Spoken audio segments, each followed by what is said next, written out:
DD किसान, बदलते भारत की शान।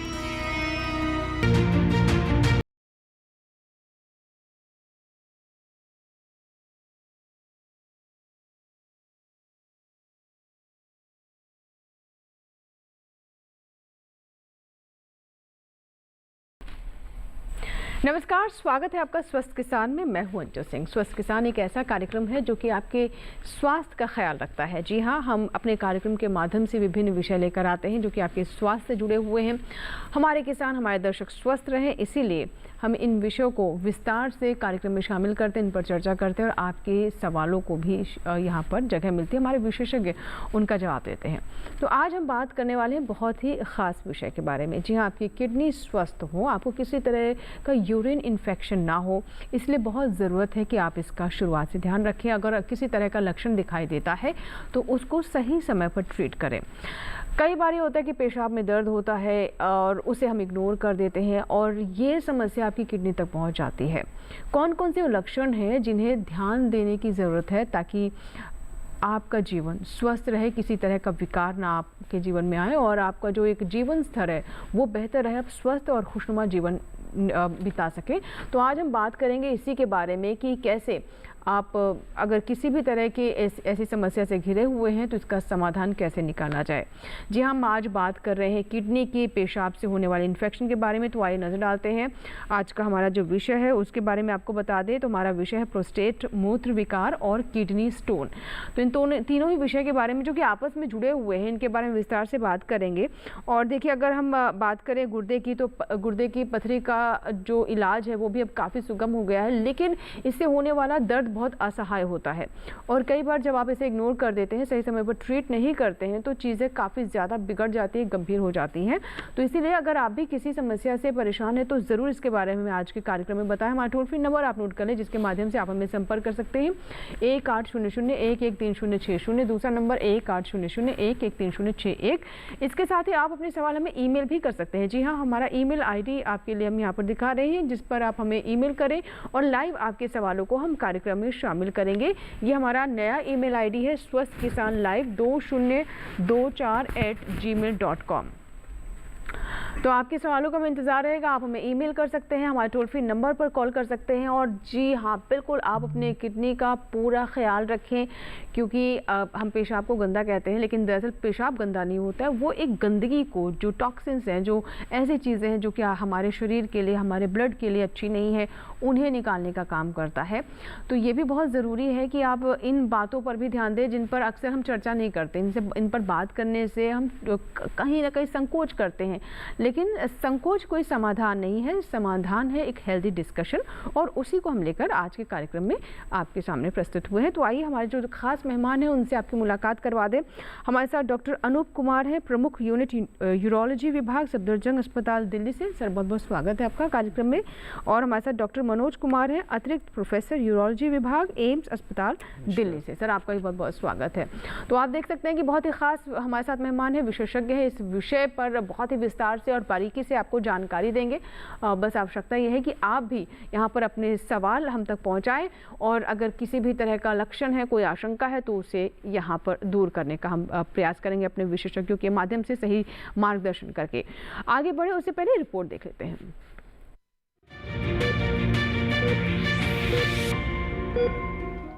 नमस्कार और स्वागत है आपके अपने शो में, जहां हम सेहत से जुड़े अहम विषयों पर चर्चा करते हैं।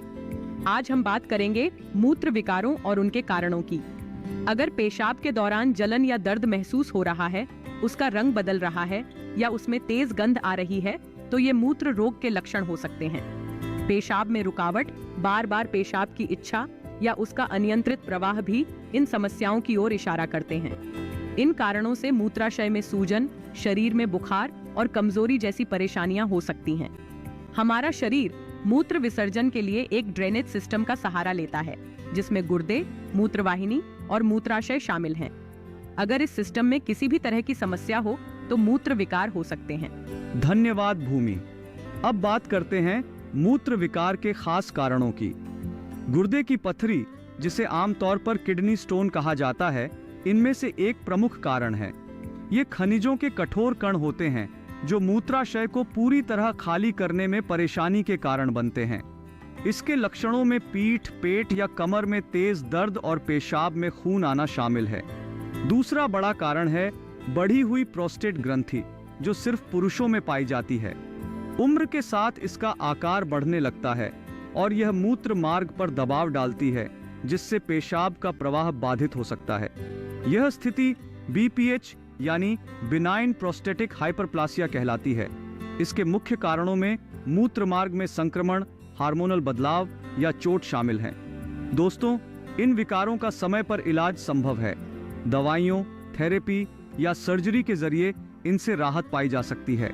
इसलिए अपने शरीर के संकेतों को पहचानें और समस्या होने पर डॉक्टर की सलाह जरूर लें। याद रखें, स्वस्थ मूत्र तंत्र ही स्वस्थ शरीर का आधार है।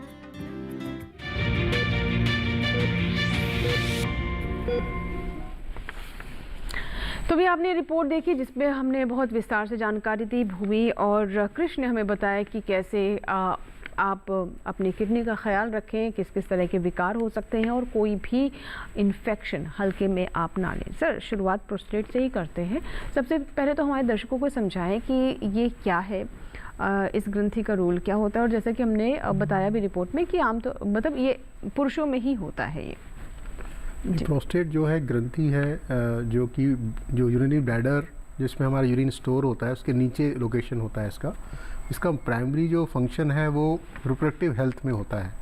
जो हमारे मेल्स में जो टेस्टिस होता है इसमें स्पर्म्स प्रोड्यूस होते हैं। इन स्पर्म्स के अंदर एक फ्लूइड ऐड करता है प्रोस्टेट, जिससे वो स्पर्म्स की क्वालिटी इंप्रूव हो जाती है। तो इसका जो मेन फंक्शन है वो रिप्रोडक्टिव हेल्थ में अच्छे स्पर्म्स बनाना और उससे बच्चा अच्छा हो सकता है। एक बार ये फंक्शन जब ख़त्म हो जाता है, यानी कि 40 ईयर्स के 50 ईयर्स के बाद प्रोटेक्शन का काम ख़त्म हो जाता है, तो ये ऑर्गन वेस्टिजियल बन जाता है। तो इसलिए उस समय ये जब ये साइज़ बढ़ना शुरू होता है, जैसे हमने रिपोर्ट में देखा, तब ये मूत्र के डिफरेंट तरह के विकार प्रोड्यूस करना शुरू कर देता है, और जिसमें इन्फेक्शन हो सकता है, इनलार्जमेंट हो सकता है और आगे जाके कैंसर भी हो सकता है। बिल्कुल। तो किस किस तरह की इसमें समस्या हो सकती हैं ये भी आपने जाना भी। अब सर हम बात करते हैं डॉक्टर मनोज, जिस तरीके से हमने मूत्र विकार की बात की, और अक्सर मतलब ये ऐसे टॉपिक्स हैं कि लोग दर्द सहन करते रहते हैं, ज़्यादा डिस्कस भी नहीं करते हैं, और पता नहीं क्यों अभी भी उतना ज़्यादा सहजता से अपनी समस्याओं को नहीं बता पाते हैं। मूत्र विकार किस किस प्रकार के होते हैं और इनसे किस हद तक की समस्या पैदा हो सकती है? तो अगर हम सिम्टम्स की बात करें तो सिम्टम्स दो तरीके के हो सकते हैं, ऑब्स्ट्रक्टिव सिम्टम्स और स्टोरेज सिम्टम्स। ऑब्स्ट्रक्टिव सिम्टम्स से होगा कि ये जो पेशाब है रुक रुक कर आएगा, टाइम लगेगा। स्टोरेज सिम्टम्स में आएगा फ्रीक्वेंसी, बार बार जाना पड़ेगा, एकदम से वॉशरूम में जाने के पेशेंट को प्रॉब्लम होगी, रात में बार बार उठना पड़ेगा, यूरिन में ब्लड आ सकता है, UTI हो सकता है। तो ये सब सिम्टम्स होते हैं। अगर इसके अकॉर्डिंगली जी सर, जी सिम्टम्स के हिसाब से अगर पेशेंट डॉक्टर के पास जाएगा, उसके बाद डॉक्टर अप्रोप्रिएट इन्वेस्टिगेशंस लिखेगा और उसके अकॉर्डिंगली फिर दे कैन मैनेज। बिल्कुल। तो देखिए ये बहुत ज़रूरी है कि सही समय पर डॉक्टर के पास जाएं, और अगर आपके साथ भी ऐसी कोई समस्या आ रही है, जैसे कि हमारे मेहमान ने बताया कि बार बार पेशाब छूट जाता है, अक्सर हम महिलाओं के साथ भी सर ये प्रॉब्लम हम देखते हैं, और कई बार इसको मतलब नज़रअंदाज कर दिया जाता है। तो ये जो यहीं से शुरुआत करते हैं, जो बार बार आपने बताया कि पेशाब स्टोरेज की समस्या है, इसके किस किस तरह के सिम्टम्स और हो सकते हैं और इसका क्या ट्रीटमेंट है? क्योंकि बहुत सारी महिलाओं के साथ एज के साथ ये समस्या आती है, पुरुषों के साथ बिल्कुल।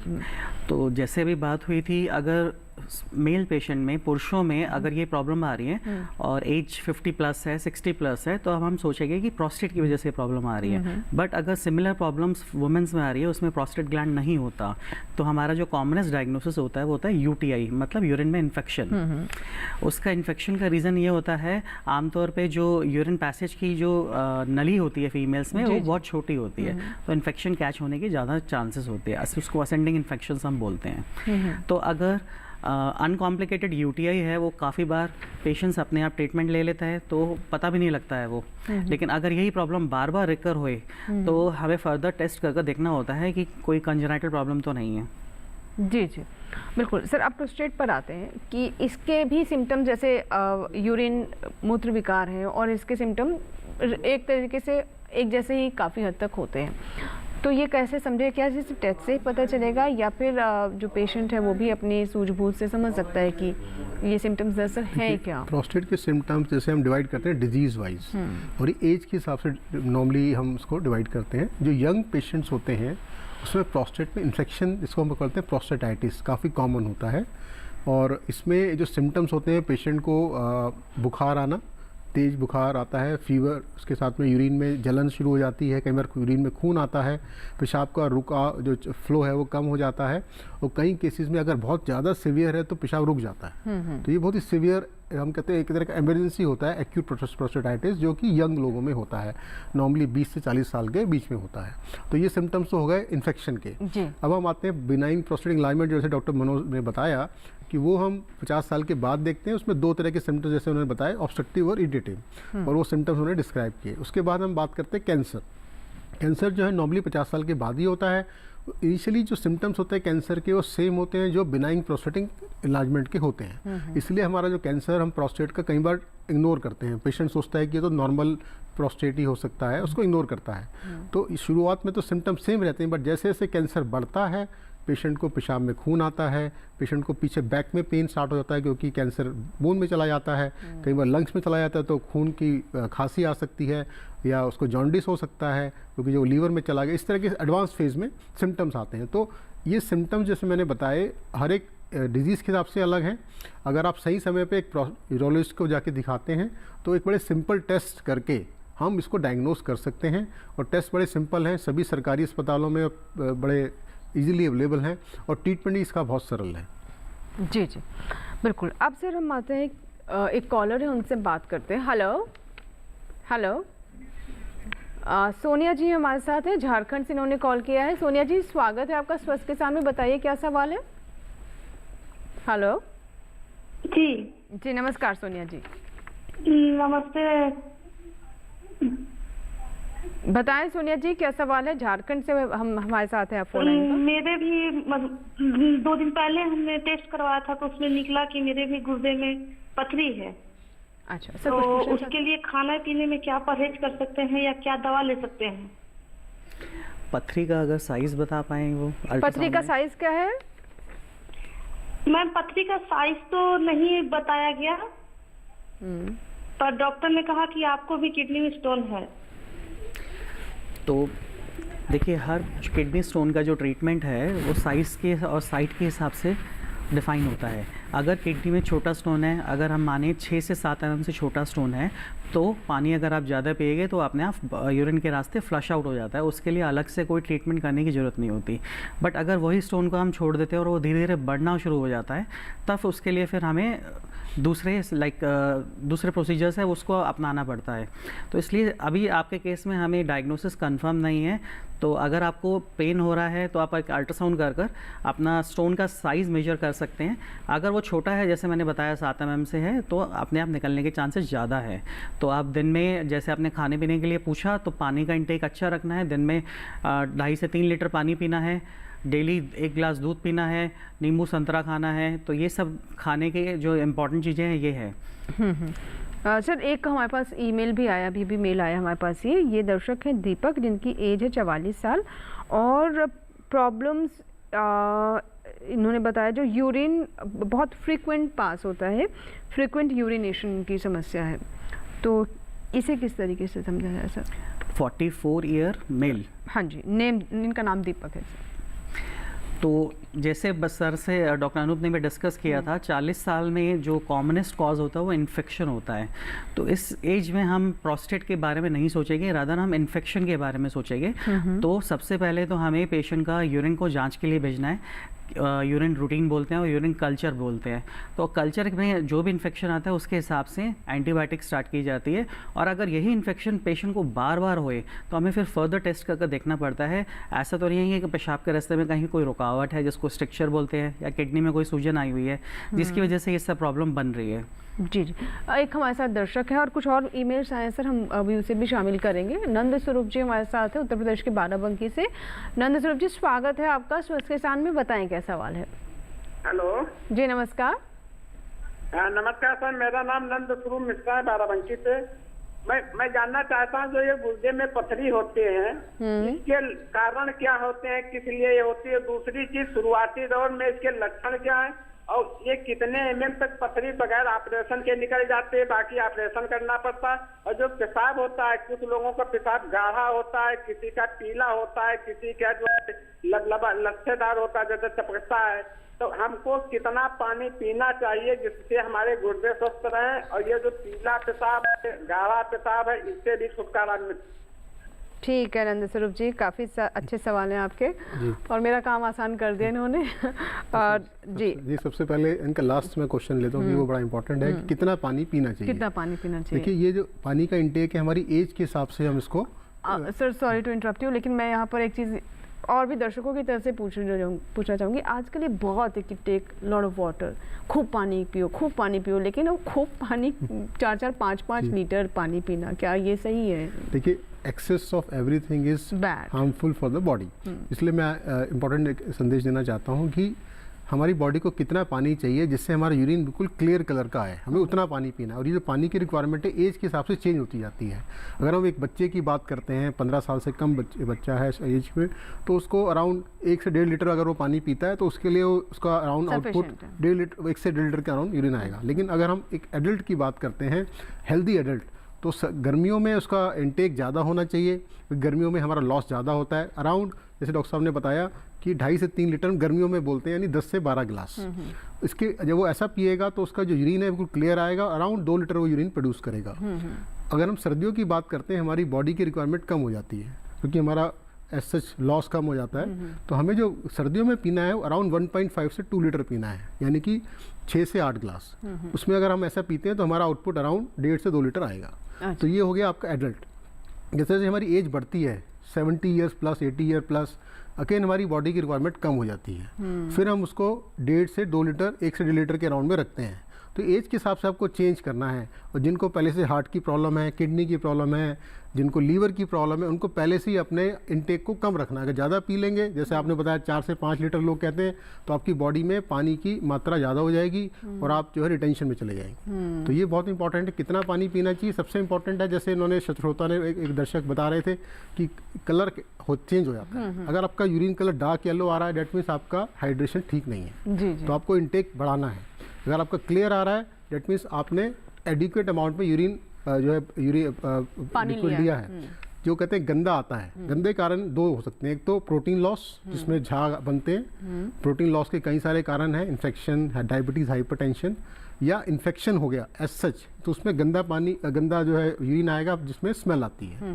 तो ये कारण है जिसमें आपको यूरिन कलर चेंज हो जाता है। इन्होंने अगला क्वेश्चन पूछा स्टोन। देखिए, बड़ा इंपॉर्टेंट है कि क्यों बनता है। हमारे बॉडी में डिफरेंट तरह के मिनरल्स होते हैं, sodium, potassium, calcium, phosphorus, uric acid, purine. ये जब हमारे बॉडी में मात्रा इनकी कंसंट्रेशन बढ़ जाती है यूरिन में जाके, और डिहाइड्रेशन, तो 2 फैक्टर है। एक तो हमारी फ्लूइड की मात्रा कम हो रही है और इन मिनरल्स की मात्रा बढ़ रही है। जब ये 2 चीज़ एक साथ होती हैं तो स्टोन बनने के चांस बढ़ जाते हैं। उसके अलावा तीसरी चीज़ होती है, कुछ ऐसे पदार्थ हैं जो स्टोन को प्रमोट करते हैं। अच्छा सर, कुछ हमारे यहाँ भौगोलिक ऐसी क्षेत्र भी हैं जहाँ पर हमने देखा है कि स्टोन्स की प्रॉब्लम ज़्यादा होती है, ऐसा क्यों? क्योंकि हमारे जो एंडेमिक एरियाज़ हैं, जैसे डॉक्टर मनोज जी बता रहे थे, वो नॉर्मली नॉर्थ इंडियन पूरी बेल्ट है, स्पेशली राजस्थान, जहाँ पर ट्रॉपिकल क्लाइमेट है, जहाँ पर बहुत ज़्यादा समर्स आती हैं। वहाँ पर एक तो डिहाइड्रेशन ज़्यादा होता है पेशेंट को, क्योंकि उसको लॉस ज़्यादा हो रहा है, और नंबर 2 जो हमारी पानी की जो मिनरल्स की जो कंसंट्रेशन है वो ज़्यादा होती है। जो ग्राउंड वाटर में हम देखते हैं मिनरल्स कंसंट्रेशन ज़्यादा है। तो 2 कारण है जिसकी वजह से इन एंडेमिक एरिया में स्टोन ज़्यादा बनते हैं। जी जी। और यहाँ पर मैं आपसे एक और सवाल है, लेकिन मुझे अभी ब्रेक लेना होगा। ब्रेक के बाद कुछ और सवाल हैं जो कि अपने मेहमानों के सामने मैं रखूंगी, और कुछ ईमेल्स भी आए हैं, उन पर भी हम चर्चा करेंगे। आप कहीं मत जाइएगा, देखते रहें स्वस्थ किसान।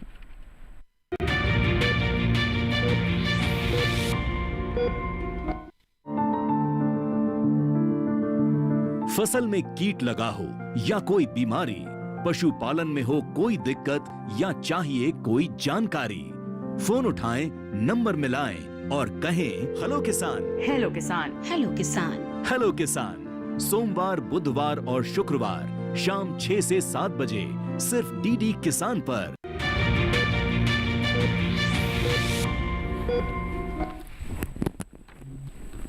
ब्रेक के बाद एक बार फिर आपका स्वागत है। आज हम बात कर रहे हैं मूत्र विकारों के बारे में। प्रोस्टेट की समस्या जो कई बार हमारे साथ हो जाती है और कई बार हमारे दर्शक इसको लेकर काफ़ी परेशान भी हो जाते हैं, तो उसका किस तरीके से समाधान, उसके लक्षण क्या है, इलाज क्या है, इलाज किस तरीके से किया जा सकता है। और इसके साथ ही हम देखते हैं कि बहुत बड़ी संख्या में लोगों को किडनी स्टोन्स की भी समस्या आ रही है। इससे भी आज हम चर्चा में शामिल कर रहे हैं। इस बीच एक कॉलर है हमारे साथ, मनोज जी, जिन्होंने झारखंड से हमें फ़ोन लगाया है। मनोज जी, स्वागत है आपका स्वस्थ किसान में। बताएं क्या प्रश्न है। मनोज जी, मुझे सुन पा रहे हैं? जी नमस्कार, बताएं क्या सवाल है।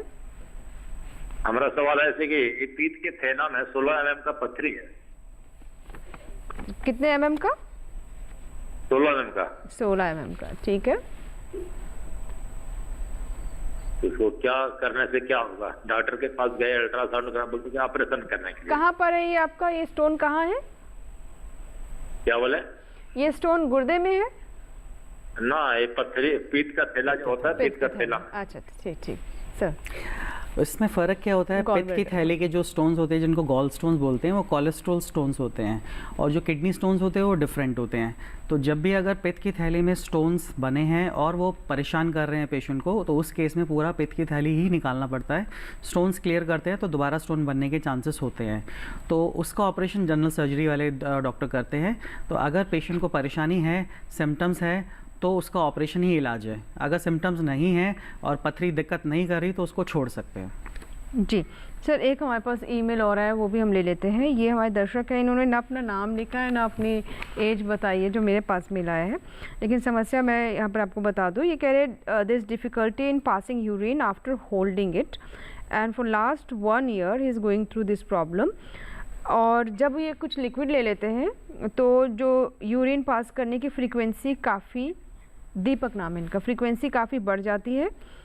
और क्या करें इस वक्त? हालांकि इनको कोई बर्निंग सेंसेशन नहीं है, ब्लड नहीं जाता यूरिन में, और इस तरह से कोई इमरजेंसी जैसी सिचुएशन नहीं होती है, लेकिन जो प्रॉब्लम है वो बनी हुई है। तो हमें पेशेंट का एज नहीं पता, इसकी वजह से हम उसको प्रॉपरली डायग्नोज नहीं कर पाएंगे। बट अगर मैं मानकर चलता हूँ पेशेंट की एज ज़्यादा है, 60 से ज़्यादा है, और उनको एक बार यूरिन होल्ड करने के बाद दोबारा पास करने में प्रॉब्लम होती है, तो उस सिम्टम को हम बोलते हैं हेजिटेंसी। तो ये भी जो प्रोस्टेट बढ़ जाता है उम्र के साथ, उसका एक सिम्टम है। तो अगर पेशेंट को ये परेशानी बार बार है तो हमारे पास आजकल बहुत अच्छे से अच्छी दवाइयाँ हैं, जिससे क्या होता है वो ब्लैडर नेक को थोड़ा रिलैक्स कर देता है और पेशेंट को ये वाली प्रॉब्लम ख़त्म हो जाती है। बट प्रॉब्लम क्या है, ये वाली पेशेंट को ये जो मेडिसिन है ये कॉन्टीन्यूसली लेनी पड़ती है। जैसे वो बंद करता है ये प्रॉब्लम दोबारा से हो सकती है। जी बिल्कुल। तो यहाँ पर कुछ और सवाल हमारे दर्शकों के लगातार पहुँच रहे हैं, उन्हें भी हम आगे। अब सर बात करते हैं ट्रीटमेंट की, जैसे कि प्रोस्टेट की भी हमने बात की, तो क्या ये सिर्फ दवाओं से ट्रीट किया जा सकता है या फिर इसमें सर्जरी की स्थिति आ जाती है? और अगर सर्जरी होती है तो कितनी बड़ी होती है ये? तो अगर हम प्रोस्टेट की बात करते हैं, प्रोस्टेट में हम डायग्नोसिस के लिए सिंपल एक अल्ट्रासाउंड करते हैं, एक यूरोफ्लोमेट्री का टेस्ट करते हैं, जिससे पता लगता है यूरिन ऑब्स्ट्रक्शन कितना है। माइल्ड, मॉडरेट, सीवियर में हम उसको डिवाइड कर लेते हैं। और एक यूरिन का टेस्ट करते हैं टू रूल आउट इन्फेक्शन। एक हम ब्लड टेस्ट करते हैं किडनी फंक्शन के चेक करने के लिए, और एक PSA कराते हैं प्रोस्टेट कैंसर को रूल आउट करने के लिए, क्योंकि होता है प्रोस्टेट स्पेसिफिक एंटीजन, एक ब्लड टेस्ट होता है।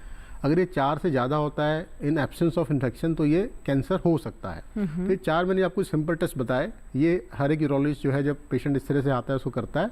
और एक फिंगर डाल के हम रेक्टम में डिजिटल रेक्टल एग्जामिनेशन करते हैं और ये चेक करते हैं कोई हार्ड नोड्यूल तो नहीं है। तो ये आपका एवोल्यूशन पूरा हो गया जी। अब 95 इसमें हम डिवाइड करते हैं पेशेंट को माइल्ड, मॉडरेट, सीवियर कैटेगरी में as per the IPSS score, जो कि हमारा एक स्कोर होता है।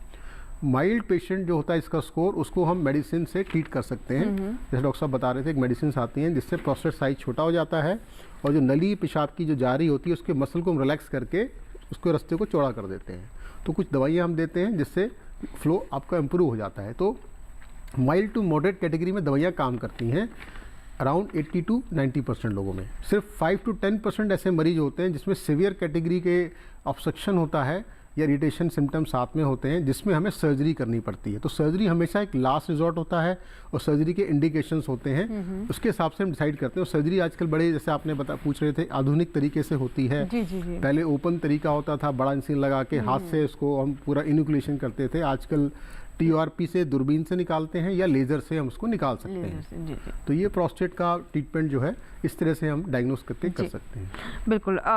जैसे कि हम लगातार बात कर रहे हैं यहाँ पर, अब मैं जानना चाहूँगी डॉक्टर मनोज, जैसा कि हम किडनी पर हमने बात की और स्टोन्स पर, अब जैसे कुछ दर्शक ये जानना चाहते थे कि स्टोन्स बनते कैसे हैं। उससे पहले कॉलर है, उनसे हम बात कर लेते हैं। हेलो हेलो हेलो जी, संतोष जी, स्वागत है आपका स्वस्थ के सामने। बताइए क्या सवाल है। मैम, मेरे पिताजी का 74 साल उम्र है और हाइड्रोसील का आकार एकाएक बैक इधर कुछ दिन से बहुत बड़ा हो गया, लाल हो गया है और उसमें एक छेद से पानी जैसा रिश्ता है, कभी बंद हो जाता है कभी रिश्ता। जी जी। और पहले पेशाब मटमैला होता था, कुछ दिन पहले वो पेशाब साफ हो गया। ठीक है सर, क्या बताना चाहिए। तो जैसे बता रहे हैं, इनका टेस्टिस का साइज़ बढ़ गया है, उसमें लाल रंग का हो गया है। ये साइंस है इन्फेक्शन के, इसको हम बोलते हैं एपिड्यूडमा ऑर्काइटिस हमारी भाषा में, जिसमें यानी कि टेस्टिस में इन्फेक्शन हो गया है। और जैसे उन्होंने बताया यूरिन में भी दिक्कत आ रही थी, वो नॉर्मली यूरिन इन्फेक्शन से ही टेस्टिस में जाता है। जी जी। तो अब इनको जो प्रॉब्लम हुई है बड़ी कॉमन होती है। इसमें आप एक पास के एक डॉक्टर को दिखाएं, यूरोलॉजिस्ट को। वो एक एग्जामिनेशन, पहले फिजिकल एग्जामिनेशन करते हैं, यूरिन का टेस्ट कराएंगे, अल्ट्रासाउंड कई बार कराना पड़ता है कि पस तो नहीं बन गया अंदर, और उसके हिसाब से आपको ट्रीटमेंट स्टार्ट करते हैं। शुरू में एंटीबायोटिक दिया जाता है as per the culture report, और हम एक अल्फ़ा ब्लॉकर उसमें ऐड कर देते हैं अगर पेशेंट को यूरिन में इन्फेक्शन की वजह से ऑब्स्ट्रक्शन हो रहा है। तो ये ट्रीटमेंट हो जाता है। आपको दवाई शुरू होने के 2 से 3 दिन में आराम मिल जाता है। और एक इम्पॉर्टेंट चीज़ है कि हम टेस्टिस को एलिवेट करके रखते हैं। एक सपोर्टर हम एडवाइस करते हैं जो पेशेंट को पहनना होता है 2 से 3 हफ्ते, ताकि टेस्टिस को नीचे हैंग ना करना पड़े। तो ये सब चीज़ों से आपका ट्रीटमेंट हो जाएगा और आपको सिम्टम से रिलीफ मिल जाएगा। जी डॉक्टर मनोज, जो मेरा सवाल रह गया था वो ये कि जैसे दर्शक हमारे जानना चाहते हैं कि स्टोन बनता कैसे है, तो क्या वो अपने स्तर पर भी कुछ सावधानी बरत सकते हैं? किस तरह के खाद्य पदार्थ हैं जिन्हें अवॉइड करना चाहिए, जिससे आशंका हो सकती है कि अगर आपको स्टोन है तो हो सकता है वो समस्या और बढ़ जाए, या फिर स्टोन होने की आशंका भी बढ़ जाती है अगर ऐसी चीज़ों का सेवन आप ज़्यादा करते हैं? देखिए, स्टोन बनने के जो रीज़न्स है वो है एक सैचुरेशन थ्योरी जो हम डिस्कस कर रहे थे। जैसे एक ग्लास पानी में अगर हम उसमें नमक या चीनी मिलाएं तो और उसमें डालते जाए तो एक स्टेज आएगी जब वो फर्दर डिजॉल्व नहीं, उसमें घुलेगी नहीं और सेडिमेंट बनना शुरू हो जाएगा। तो किडनी में भी सेम इसी तरीके से काम करते हैं। तो बॉडी में जो क्रिस्टल्स होते हैं और पानी अगर हम कम पिएंगे तो एक स्टेज आती है तो उसमें क्रिस्टल्स फॉर्म बनने शुरू हो जाते हैं, और वो जब क्रिस्टल्स आपस में जुड़ जाते हैं तो स्टोन का फॉर्म ले लेते हैं।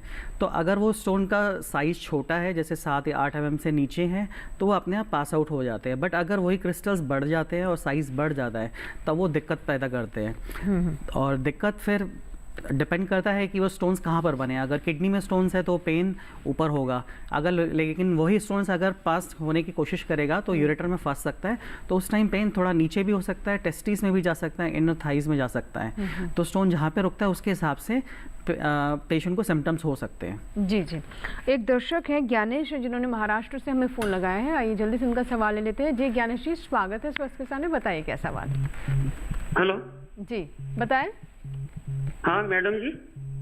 जी ज्ञानेश जी, हम आपको सुन पा रहे हैं।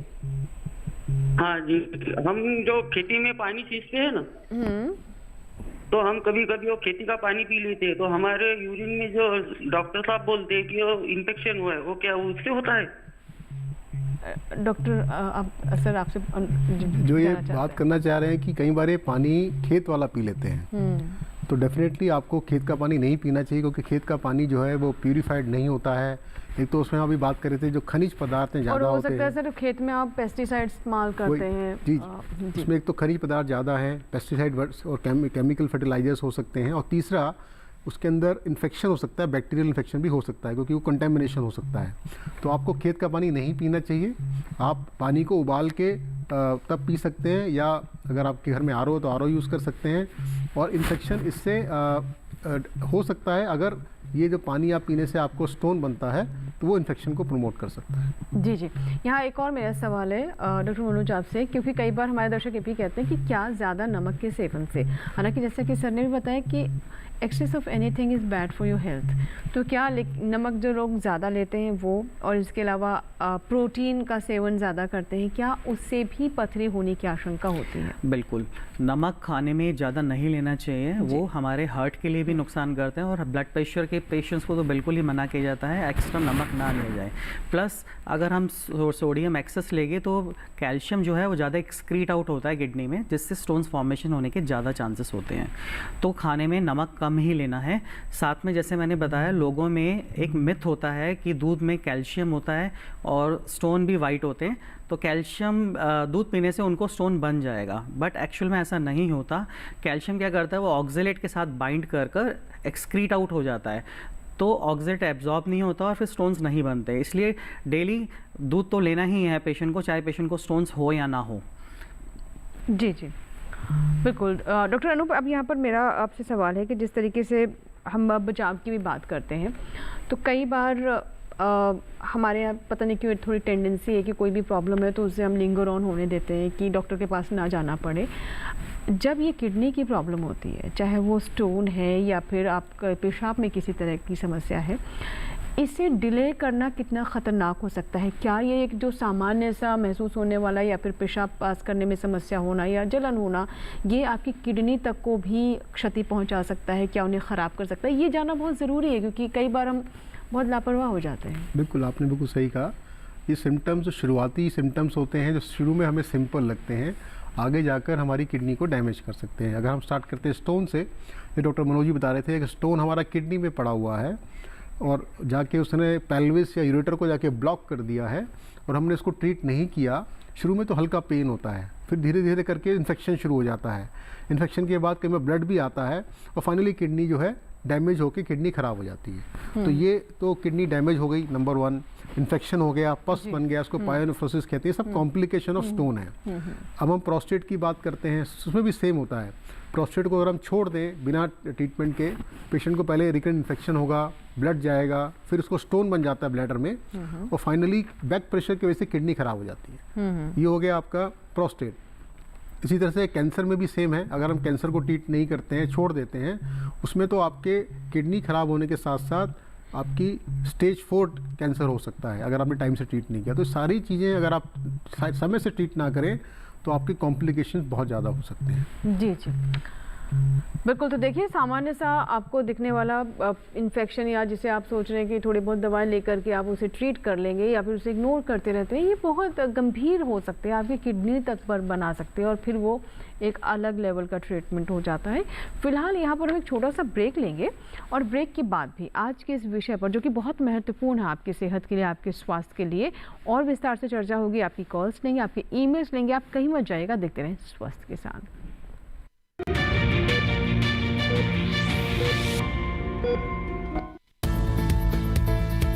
किस फसल की क्या है चाल,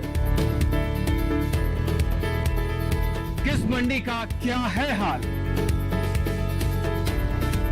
उतरते चढ़ते भाव का असर, आयात निर्यात का क्या है असर, कैसा रहेगा आगे बाजार, बताएंगे मंडियों के जानकार। देखिए मंडी खबर सोमवार से शनिवार शाम 5 बजे सिर्फ दूरदर्शन किसान चैनल पर।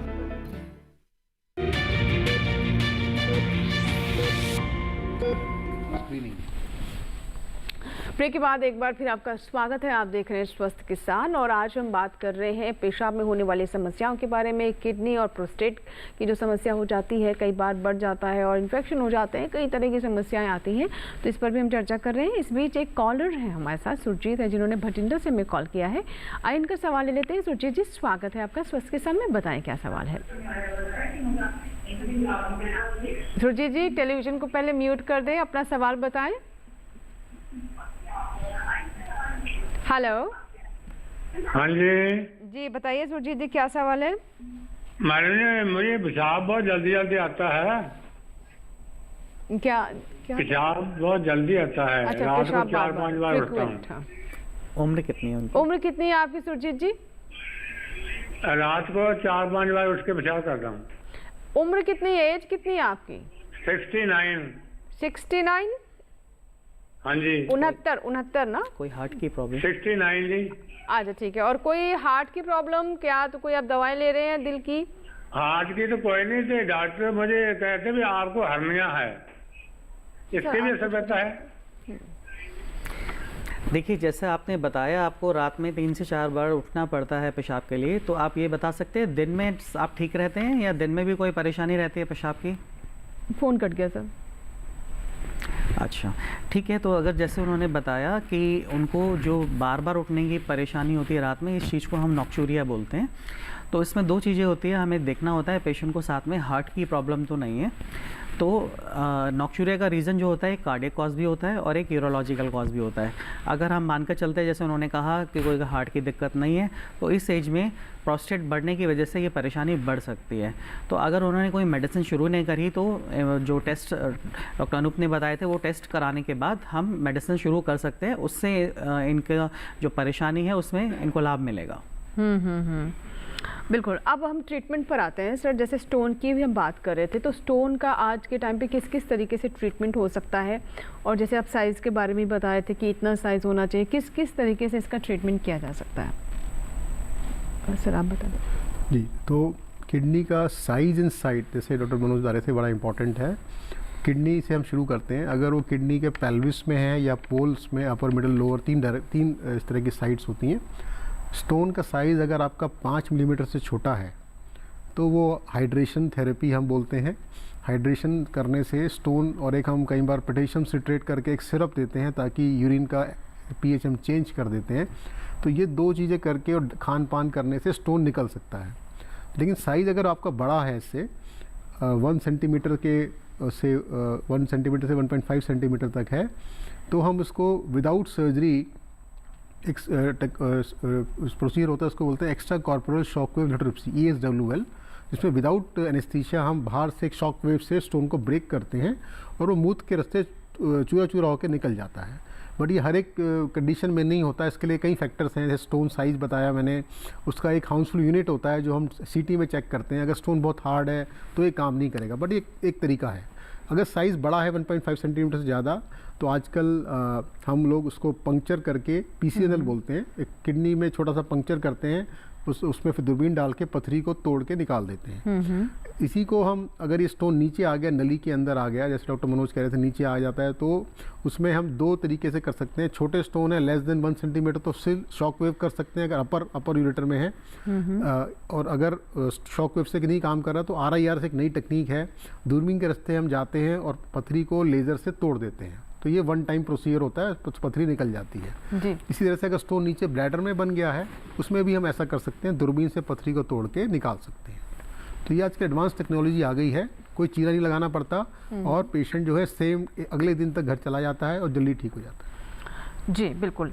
अब सर, कई हमारे दर्शक ये भी पूछते हैं डॉक्टर मनोज कि हमारा जो हेल्दी लाइफस्टाइल थी, हम पानी भी ठीक पीते हैं, सब कुछ सही है, लेकिन तब भी मतलब कई बार हम देखते हैं बहुत ही स्वस्थ लोग जो नियमित व्यायाम करते हैं, खान पान पर ध्यान देते हैं, उसके बाद भी उन्हें स्टोन की समस्या आ जाती है। तो क्या ये मतलब जेनेटिक भी हो सकती है कि मान लीजिए परिवार में इसकी हिस्ट्री है तो उस वजह से भी हो सकती है, या फिर ये सिर्फ एक आपके रहन सहन, खान पान, पानी कहाँ कितना पीते हैं, कम पीते हैं, ज़्यादा पीते हैं, इससे ये संबंधित है?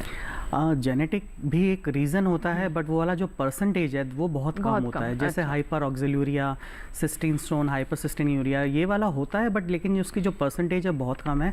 अगर हम देखा जाए मोटा मोटा 70 से 80% स्टोन कैल्शियम ऑक्जेलेट्स के बने होते हैं, calcium oxalate dihydrate and calcium oxalate monohydrate. तो जो कॉमनेस्ट चीज़ें हैं इसी चीज़ से बने होते हैं। तो और काफ़ी बार जैसे आपने पूछा कारण, तो काफ़ी बार हमें सब कुछ टेस्ट कराने के बाद भी, जैसे हम 24 घंटे का पेशाब इकट्ठा कर उसमें जो various sodium, potassium, calcium phosphate test करते हैं वो भी नॉर्मल आता है, तो उस केस में हम उसको इडियोपैथिक लेबल कर देते हैं।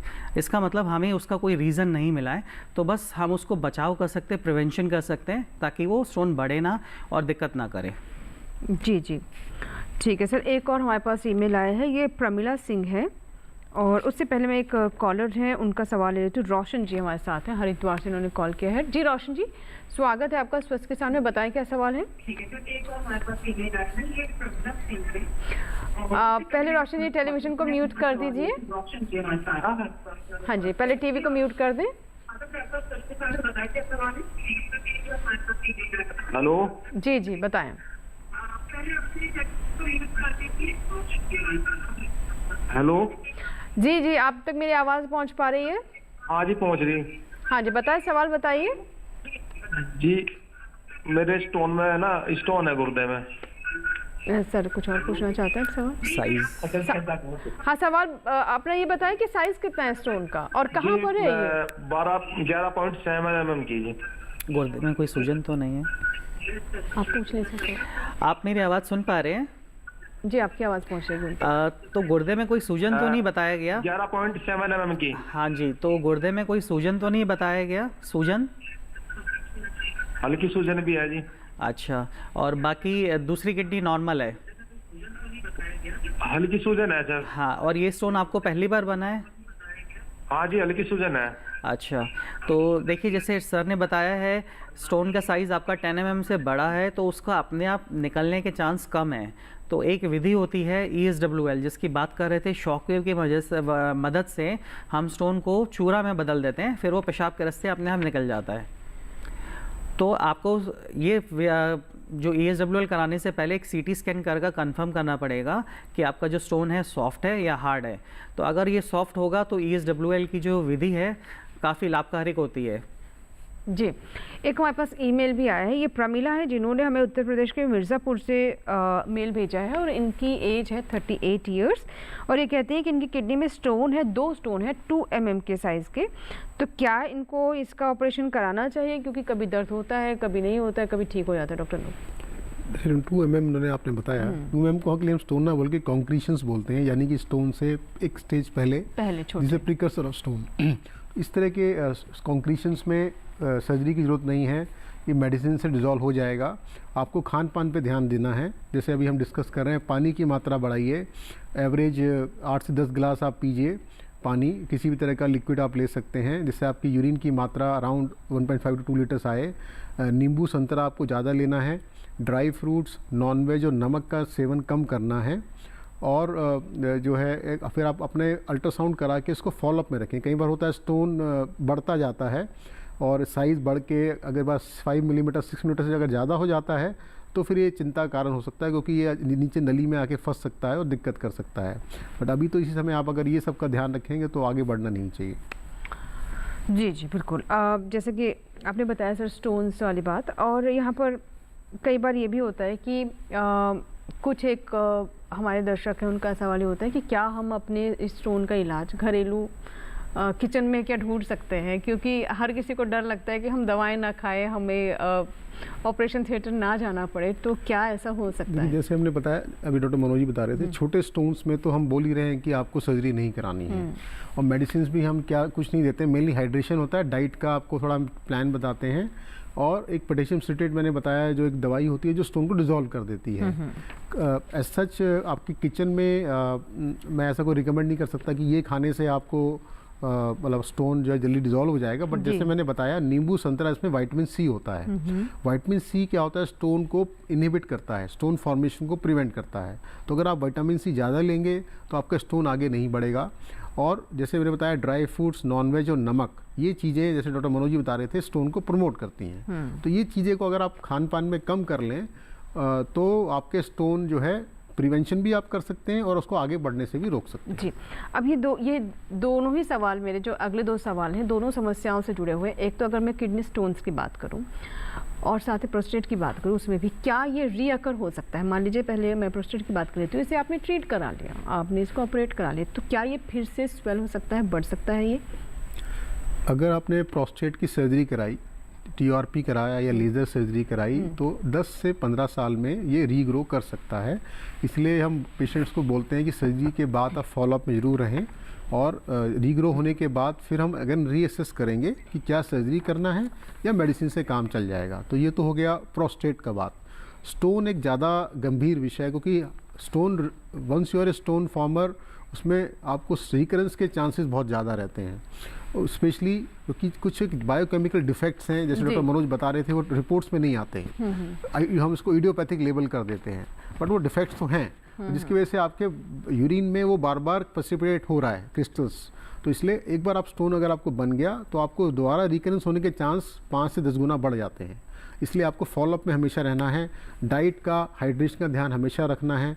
और सबसे इंपॉर्टेंट होता है जब आप पथरी का इलाज कराते हैं, स्टोन कंपोजिशन हम करवाते हैं पथरी का एक सैंपल देके, जिससे हम बताते हैं, जैसे डॉक्टर मनोज कह रहे थे कैल्शियम ऑक्सलेट मोनोहाइड्रेट या डाइहाइड्रेट है, तो उसकी कुछ फूड आइटम्स हम बताते हैं, ये खाने से आपका स्टोन ज़्यादा बनेगा, ये खाने से स्टोन कम बनेगा। ऐसी हर एक स्टोन कंपोजिशन का डाइटरी प्रिवेंशन होता है, तो वो आपको फॉलो करना बहुत जरूरी है। जी, हर गोविंद जी हैं एक और दर्शक जिन्होंने हमें मध्य प्रदेश के सागर से कॉल किया है। हर गोविंद जी बताएं क्या सवाल है आपका? जी गोविंद जी सुन पा रहे हैं आप मुझे? हाँ मैडम सुन पा रहा है। जी नमस्कार, बताइए क्या सवाल है? मैडम हमारे पिताजी को पथरी है किडनी में। किडनी में स्टोन है? जी मैडम। अच्छा, तो कितना है, उम्र कितनी है, सारी डिटेल्स भी बता दें साथ साथ। मैडम उम्र है 65। नहीं, फादर की उम्र कितनी है? हाँ फादर की 63 साल। 63 साल, ठीक है। सर कुछ और पूछना चाहते हैं? किडनी में, गुर्दा में। हाँ जी, स्टोन का जो साइज है कितना बड़ा है? मैडम उम्र है 65 साल। नहीं, जो आपने बोला, हाँ फादर की बोल रहे मैडम 65 साल। हाँ, पथरी है ना गुर्दे में, उसका साइज कितना है? 22 mm है मैडम। 22 mm है, और गुर्दे में साथ में सूजन भी है? 22 mm है सर। हाँ जी, गुर्दे में सूजन है साथ में? जी मैडम। अच्छा, और उनको पेशाब में खून तो नहीं आता, बुखार वगैरह तो नहीं आ रहा? हाँ गुर्दे में सूजन थी मैडम सर। अच्छा, देखिए जैसे आपने बताया 22 mm की पथरी है, तो ये अपने आप नहीं निकलेगी, तो इसके लिए जितना जल्दी से जल्दी आप ऑपरेशन करा ले उतना अच्छा होता है। तो आजकल एक दूरबीन की विधि से, जैसे सर ने बताया, डॉक्टर अनूप ने, PCNL एक विधि होती है, किडनी में एक छोटा सा छेद करते हैं और पत्थर को हम उसको दूरबीन से निकाल देते हैं। तो जी। आपके फादर के केस में ये वाला ऑपरेशन की जरूरत पड़ेगी। बिल्कुल। चलो इसी के साथ ही हम एक और छोटा सा ब्रेक लेंगे, आप कहीं मत जाइएगा, चर्चा जारी रहेगी। आप अपने सवालों के साथ तैयार रहें, ईमेल करें या फिर हमें टोल फ्री नंबर पर कॉल भी कर सकते हैं।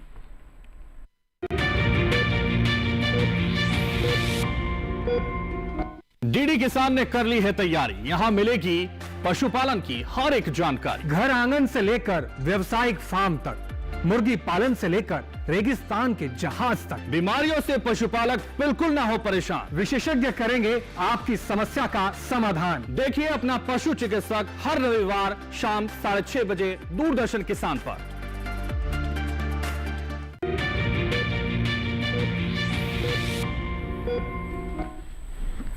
ब्रेक के बाद एक बार फिर आपका स्वागत है, आप देख रहे हैं स्वस्थ किसान। आइए चर्चा को आगे बढ़ाते हैं। अगर आपके कोई सवाल है, हमें ईमेल करें या फिर हमें हमारे टोल फ्री नंबर पर कॉल भी कर सकते हैं। अब डॉक्टर मनोज, मैं आपसे जानना चाहूँगी, जैसे कि हमने इन्फेक्शंस की बात की और प्रोस्टेट की बात करें, तो इसे पुरुषों में होता है क्योंकि एक ग्रंथि होती है जो पुरुषों में ही होती है वो।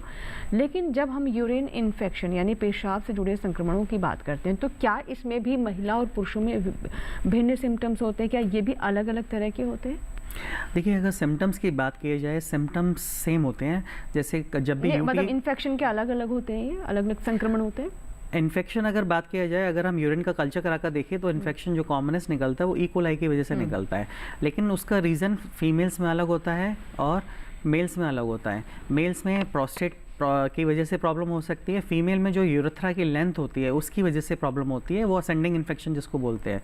लेकिन जो सिम्टम्स आएंगे वो दोनों में सेम होते हैं, मतलब लाइक बार बार जाने की, पेशाब बार बार जाने की शिकायत होगी, पेशाब में खून आ सकता है, जलन हो सकती है, तो ये सब परेशानी होती है। बट जो उसके कारण है वो पुरुष में अलग है और महिला में अलग है। जी जी बिल्कुल। अब इसी तरीके के जो पुरुष और महिलाओं में आपने बताया कि कारण अलग अलग हो सकते हैं, और तो ऐसे में महिलाओं में खासतौर पर वो महिलाएं जो किशोरियां हैं और इसके अलावा वो जो गर्भवती हैं, क्या उनके प्रजनन क्षमता पर भी ये प्रभाव डाल सकता है? बिल्कुल, जैसे आपने बताया, जो प्रेग्नेंट लेडीज़ होते हैं उसमें जो इन्फेक्शन है ये जानलेवा हो सकता है। जो फीटस की जो डेवलपमेंट होती है, जो बच्चा अंदर डेवलप हो रहा है, उस पर फ़र्क पड़ सकता है। तो इसलिए प्रेगनेंसी में यूटीआई को बहुत सीरियसली लेना चाहिए। आपने जो भी आपके गायनेकोलॉजिस्ट है उनके पास जाकर चेकअप कराना चाहिए, और बाय चांस अगर इन्फेक्शन आता है तो उसका ट्रीटमेंट लेना चाहिए, नहीं तो बच्चे पे उसका काफ़ी असर पड़ सकता है। और आपने जैसे बताया किशोरी में, तो उसमें क्या होता है कि मेंस्ट्रुअल हाइजीन इंपॉर्टेंट होता है। तो इनिशियली जो होता है बिकॉज ऑफ द इग्नोरेंस, उनको पता नहीं होता, तो हाइजीन सबसे इम्पॉर्टेंट है। अगर आप हाइजीन मेंटेन करेंगे तो इन्फेक्शन होने के चांसेस कम होते हैं।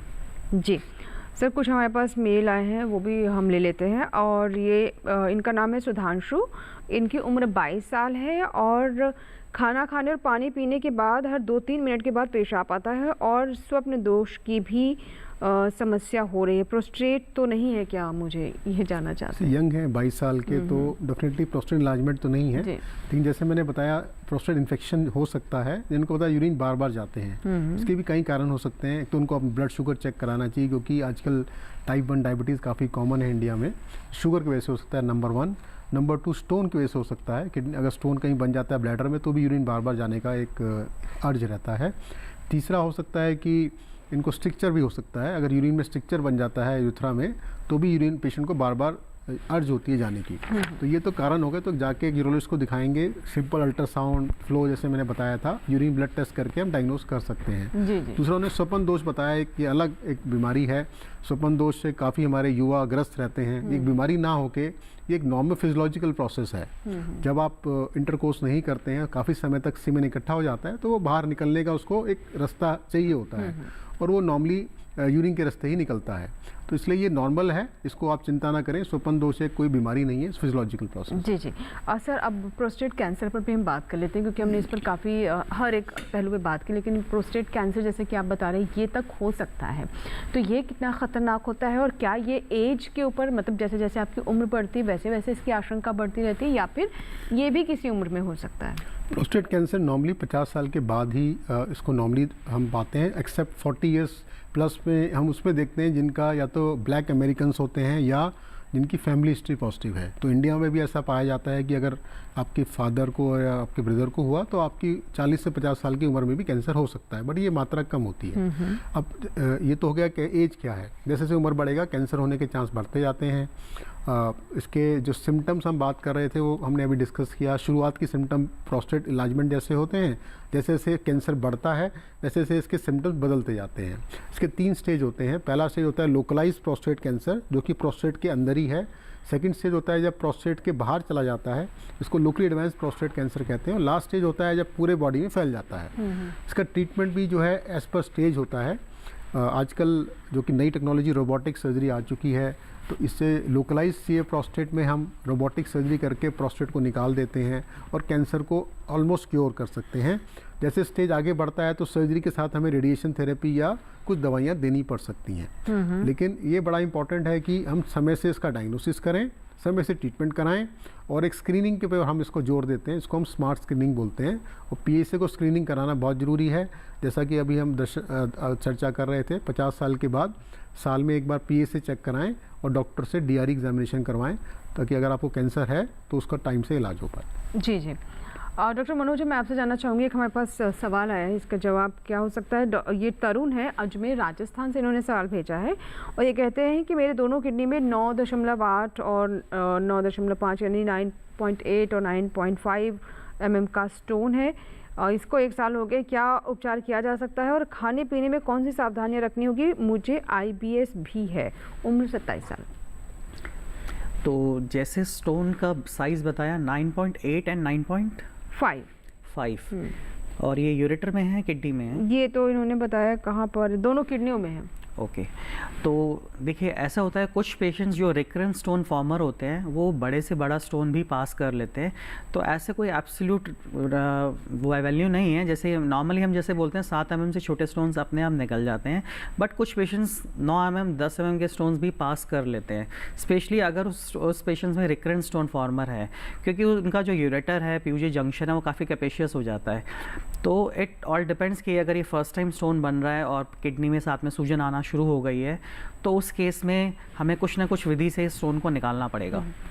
सर, एक बड़ा इंटरेस्टिंग सवाल आया, मैं चाहती हूँ जल्दी से ये ले लें डॉक्टर अनूप। ये हमारे दर्शक हैं, पप्पू जाटव है जबलपुर मध्य प्रदेश से, और ये कह रहे हैं पेशाब करने में जलन होती है, रुक रुक कर बार बार पेशाब आता है। करेले की सब्ज़ी खाने के बाद 4 साल पहले पथरी हो गई थी जिसका ऑपरेशन हुआ, अब ठीक है, लेकिन पिछले साल से करेले की सब्ज़ी और पूरी और तले चावल खाने के बाद से फिर हो गया, इनको ऐसा लगता है।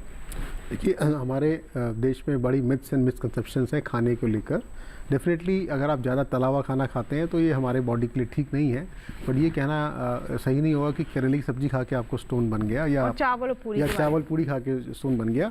बट ये ज़रूरी है, जैसे हम डिस्कस कर रहे थे कंपोजिशन के हिसाब से लेना ज़रूरी है सवाल। जैसे अगर आप किसी को कैल्शियम ऑक्सलेट स्टोन बनता है तो हरी पत्तियाँ सब्जियाँ हम बोलते हैं लिमिट में खाएँ, क्योंकि जो लोग कैल्शियम ऑक्सलेट स्टोन जो सबसे कॉमन स्टोन इंडिया में पाया जाता है, अगर आप हरी पत्तियाँ सब्जियाँ ज़्यादा खाते हैं तो स्टोन बनने के चांस ज़्यादा होते हैं। तो अभी एक बैलेंस क्या है कि आप हफ्ते में 1 या 2 बार से ज़्यादा उसको रिपीट ना करें। अच्छा, बहुत ज़्यादा ये भी बात है, इसको भी ध्यान में रखना चाहिए, क्योंकि अगर आप मात्रा उसकी बढ़ाते हैं, सपोज आप रोज ही हरी पत्ते सब्जियां खा रहे हैं, जैसे मैंने कहा ना, excess of everything is harmful, but season में हो तभी खाएं, सीजनल खाएं और हफ्ते में 1 से 2 बार ज़्यादा ना खाएं। तो ये एक बैलेंस हो जाता है। ठीक है, आप क्योंकि कार्यक्रम को समाप्त करने का समय, तो सर कुछ क्लोजिंग पॉइंट्स हमारे दर्शकों को आप बताना चाहेंगे डॉक्टर मनोज? मैं यही कहूँगा, अगर उम्र के साथ आप अपना रूटीन चेकअप डॉक्टर के पास जाकर कराते जाए, अपनी जो प्रॉब्लम्स है उसको इग्नोर ना करें तो ज़्यादा अच्छा है। जी सर, आप क्या कहना चाहेंगे? सबसे इम्पॉर्टेंट है कि जो प्रोस्टेट कैंसर के पेशेंट, मैं उनको एक संदेश देना चाहता हूँ कि आप अपनी स्क्रीनिंग जरूर कराएं। अगर आप कोई भी यूरिनरी सिम्टम्स हैं, साल में 1 बार PSA कराएं और डॉक्टर से DRE कराएं, और समय समय पर अपना जांच कराएं। और डायबिटीज़ और हाइपरटेंसिव पेशेंट ज़्यादा सतर्क रहें कि इससे आपकी किडनी भी ख़राब हो सकती है। जी जी बिल्कुल। तो देखिए, ये था हमारा आज का कार्यक्रम जिसमें हमने आपको बताया यूरिन इन्फेक्शन के बारे में, प्रोस्टेट के बारे में, और साथ ही जो किडनी स्टोन है उसके सिम्टम्स क्या है, ट्रीटमेंट क्या है, मिथ्स क्या है, उन्हें दूर करना भी बहुत ज़रूरी था ताकि आप सही समय पर सही इलाज तक पहुंच सकें। हमें पूरी उम्मीद है कि आज का कार्यक्रम देखने के बाद आप भी जिन भ्रांतियों में थे वो भ्रांति दूर हुई होंगी, और जो आशंकाएँ थी उन्हें भी हम दूर करने में कामयाब हुए हैं। और अगर कोई सिम्टम दिखाई दे रहा है तो इसे बिल्कुल इग्नोर ना करें, ज़रूर विशेषज्ञ के पास जाएँ। इसी के साथ ही आज के स्वस्थ किसान में फिलहाल इतना ही। सर, बहुत बहुत शुक्रिया, आप दोनों गेस्ट हमारे स्टूडियो में आए और आज के विषय पर इतनी विस्तृत चर्चा की, बहुत बहुत धन्यवाद। तो यहाँ लेंगे आपसे इजाज़त, और चलते चलते आपको बता दें कि आप अपने सुझाव, अपने सवाल हमें ईमेल भी कर सकते हैं स्वस्थ किसान लाइव 2024@gmail.com पर। आपके सुझाव हमारे लिए बहुमूल्य हैं, आपके सुझाव हमें कार्यक्रम को और बेहतर करने में मदद करते हैं। और अगर आप चाहते हैं किसी और विषय पर भी हम स्वस्थ किसान लेकर आए तो इसकी जानकारी भी आप हमें ईमेल कर दे सकते हैं। आप स्वस्थ रहें, मंगल रहें, अपने स्वास्थ्य का पूरा ख्याल रखें, क्योंकि हर व्यक्ति जब तक स्वस्थ नहीं होगा तब तक हम स्वस्थ राष्ट्र की कल्पना भी नहीं कर सकते। फिलहाल यहाँ इजाज़त लेंगे, आप बने रहें दूरदर्शन किसान के साथ। नमस्कार।